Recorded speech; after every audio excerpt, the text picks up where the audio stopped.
So, you're either dreaming about van life, planning for van life, maybe you're already living van life, but you're staying in the United States. And you've been seeing all of these amazing videos and pictures on YouTube and Instagram and everywhere about doing van life in the Baja. But is it something you would want to spend the money to do? Can you afford to do it? What does it even cost? Well, in this video, we're going to break down our actual budget. These are our actual numbers that we spent doing 2 amazing months of van life in the Baja. So the first thing I want to do is go through these categories real quick with you. We have 10 categories that I'm going to break down for you guys. The first one is border crossing costs. Then we have diesel and van maintenance. Then I even include our cell phone and our internet connection. There's camping fees, buying groceries, buying drinking water, tour costs, eating out, insurance, which would be your health insurance and van insurance, laundry, miscellaneous items, and ferry costs. Now, ferry costs you may or may not be interested in, but we threw them in here just in case. So, with all of that, there's our categories, 10 categories. Let's jump straight to the numbers. The first item is border fees. Now, we spent $115 on this, and this was us crossing from San Diego into Tijuana with me and Curt and our van. Now, our van comes in as a motorhome, so it may be a little bit different if you're getting your temporary import permit because motorhomes are not required to put down a deposit. But if you aren't declared a motorhome or you don't want to go through that process, then you will have to put down a small deposit. I think it's a couple $100, but you will get that deposit back when you leave and you cancel your temporary import permit for your van. So just know that that cost is not in here because it's not something we had to pay. So this cost, the $115, covers me, Curt, and our van. Now, a little thing I want to throw in here is when you come in as a motorhome, you get a temporary import permit that is good for 10 years. Now, if you don't come in as a motorhome, you just come in as a car or a normal vehicle, you're only going to get an import permit for 6 months. Now, me and Curt didn't think that mattered at all, except for the coronavirus hit. And we've been stuck in Mexico for longer than 6 months. Now, we were able to get our visas for me and Curt extended, but to get the temporary import permit extended would have been a lot more work. So this 10-year permit thing ended up being a really good thing, and we didn't even know it at the time. So enough of that, back to the budget. So the next item is diesel and van maintenance. Now, I'm going to tell you we average anywhere from 10 to 13 miles per gallon. Sometimes when it's really hot, we do run the air, so we'll run the van a little bit just to kind of help cool it down a little bit more. So it varies greatly. There's also mountains and bumpy roads. There is no way to give you guys an exact miles per gallon that we get, but that's kind of the range. So we spent $577 on diesel while we were in the Baja. $75 of this was van maintenance, and that's going to be things like some minor stuff we picked up at Home Depot to work on the inside of our van.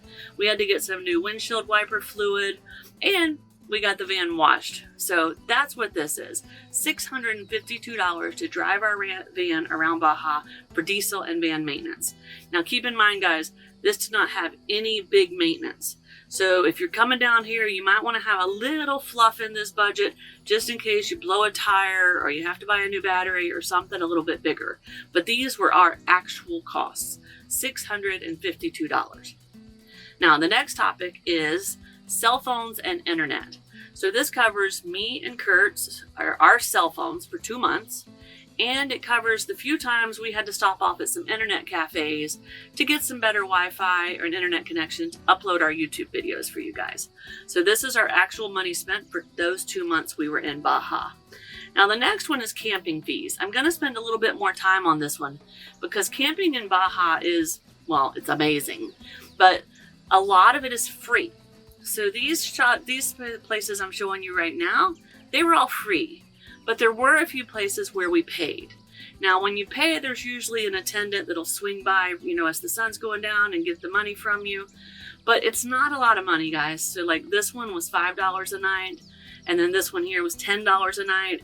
And sometimes you might be in an area where you just want a little extra security. So if you pay that $5 or $10 US per night, then you're going to feel better about that. But there was a ton of free and stealth campsites all throughout Baja. So for 2 months, we only spent $85 on our campsites. So the next item is groceries and water.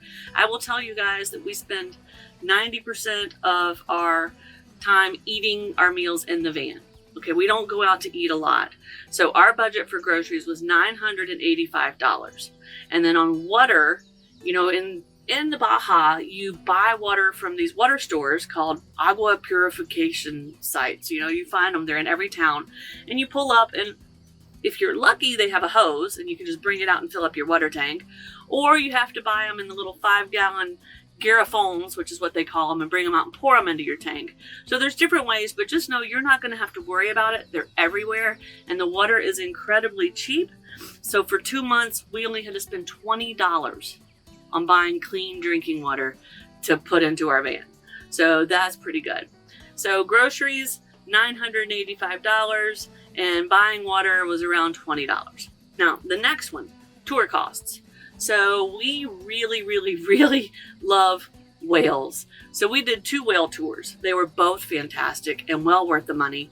And compared to tour costs in the United States, in some tourist type cities, they were incredibly affordable. So we did 2 whale tours, and we did a half-day excursion with a private boat out of La Paz, where we went swimming with the seals, which was crazy cool, and the whale sharks, which was a bucket list item for Curt. So all of that, plus a few tips here and there for some places, like when we did the turtle release in Todos Santos, that is free, but they are a non-for-profit and they take care of the turtles, so they ask for donations. So I think we gave like $10 there. And then this also includes any tip money we gave to the tour guides. Because if you've got a good tour guide, you want to tip them because they're giving you an experience that you can't get anywhere else. So we also did a few small things like rent some kayaks when we were at Coyote Beach, and little things like that. So all of that type of activity is in this. So we spent $633 on that. That is really cheap if you look at the tour experiences we got. Okay, next. Eating out. Now remember, we eat 90%, give or take, of our meals in the van. Curt loves to cook. He is a fantastic cook. So we do a lot of our eating and meal preps in the van. But we do go out to eat sometimes. So we spent $217 eating out while we were in the Baja. That could be, tacos for $1 or $1.50 a piece. Cervezas, which are beers if you don't know, are incredibly cheap, $1 to $1.50. And, meals, me and Curt could go out and get a meal of some tacos, some burritos, rice and beans, maybe a little salad for like $7 or $8 for both of us. Our most expensive meal would have been when we ate sushi right on the beach at La Fortuna. And that meal was probably around $25 for me and Curt to both have sushi and a couple of cervezas. So still incredibly affordable. So $217 on eating out and some miscellaneous drinks here and there. Now I will back up to the grocery topic here because every once in a while we do make a cocktail in the van. So we do keep a couple of different, ingredients for those cocktails in the van.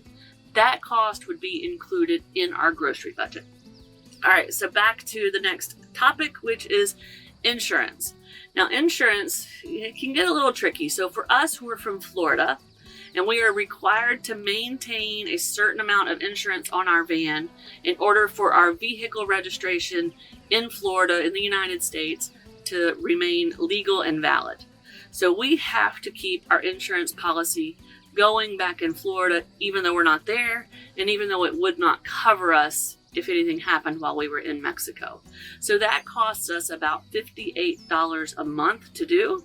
So we put 2 months of that into this budget. And then also when you come to Mexico in a vehicle, you are required, and there's some pretty sticky laws, guys. Don't try to skimp on this because it's not that expensive. You are required to get insurance that is approved by the Mexican government. It is really easy. You can buy it online before you get to the border, and it's just something you need to do. So for us, a 6-month policy costs about $300. So we took, 2 months worth of that and put it into this budget. So we have our Mexican van insurance and our United States van insurance in this amount. Plus, me and Curt have international health insurance, and that is included in this as well. So $590 covers the van in the United States, the van in Mexico, and health insurance for me and Curt for 2 months. Now, I know I'm going to get a ton of questions about the health insurance and the international and all that, and we are going to cover that in an upcoming video in about a month or so. So stay tuned for that. There's some good stuff and some bad stuff and some do's and don'ts with that. We're not going to recommend anything, but we will give you all the details in a video coming up in about a month. So stick around for that. Now, the next item is laundry and miscellaneous items. So laundry, in the United States, we would actually take a half a day, go to a laundromat and do our laundry. But in the Baja, when you find a laundromat, it is incredibly affordable just to drop your clothes off, let them wash them and fold them, and go back a few hours later and pick them up. So for 2 months, doing laundry with someone else doing it for us only cost us $50. So if you consider that a luxury, this is as good a place as any to have that luxury done for you. Get someone to do your laundry for you while you're out enjoying the Baja while it's getting done. So $50 for the laundry. The rest of this item is tolls. There's not a lot of tolls in the Baja, just maybe $5 or $6 total, not a lot. And then we threw in here an extra $100, which could be off by $20 either way. And that is to cover items like when you're in the Baja and you're at a campsite. I'll use Don's Fish Camp for an example. You know, we're watching the local fishermen go out and catch lobsters. Well, when they come in, they come by and they ask you if you want to buy a lobster. So we bought 2 lobster tails for like $8 or something from a local fisherman. There's no receipt for that. I didn't keep track of all of that kind of stuff. When we were at Coyote Beach, the vendors would come by and, you know, we'd pick up a couple of red peppers from them and a block of cheese. So that I kind of just estimated. We spent about $100 on that kind of stuff. You know, vendors coming by, and that to us is a good thing. One, we enjoy the lobsters and we probably needed the veggies we bought, but you're supporting the little local communities of where you're camping, which is a really good thing. So laundry and miscellaneous items like tolls and local vendors, $172. Now this last one is ferry costs. So when we were done with the Baja, we did not go back to the United States. So if you're going to go back to the United States, you are not going to include this $470 in your budget. Instead, you're going to take that $470 out and maybe add in another $150 for diesel for you to drive yourself back up to San Diego. So that's something you have to figure out on your own. But mainland Mexico is incredible. The ferry process is easy. And I would tell you that the experience we had for a couple of months in mainland Mexico before the coronavirus hit and kind of changed everything, it was even more affordable than Baja. So don't be afraid to take the ferry over to mainland Mexico. So the ferry costs included, you know, the port fees and actually paying the ferry company and spending the night on the ferry and some meals while you're on the ferry, $470. Well worth it. We ended up in Mazatlan, where we started our tour of mainland Mexico. So, grand total, 2 months traveling around a van in Baja, all expenses included. We could have spent a lot more. We could have done it a lot cheaper. This is a good middle of the road budget for you guys. $4,275. So what I think I would do is, if I was looking at this, I would be like, do I have $5,000 that I can have in the bank and go to Baja for 2 months? Because then if something goes wrong, you've got a little cushion. But $4,275 for 2 of the most amazing months we've ever had in our lives. So that is pretty cool. This chart here just kind of breaks it down to let you know. So our diesel was 15% of the budget. Our groceries were the highest of our budget. Groceries and drinking water was 23%. You know, cell phones, 8%, eating out, 5%.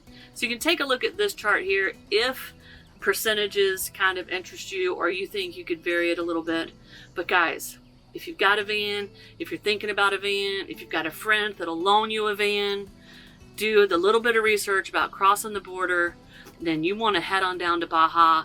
And if you're serious about this, now you're going to go and check out this video where we cover our top 10 favorite Baja campsites. And if you liked this video, guys, please go ahead and subscribe to our channel, give us a thumbs up, and hit that notification bell, because if you don't, you won't know when our next video comes out. So with that, we'll see you guys in a few days. Cheers.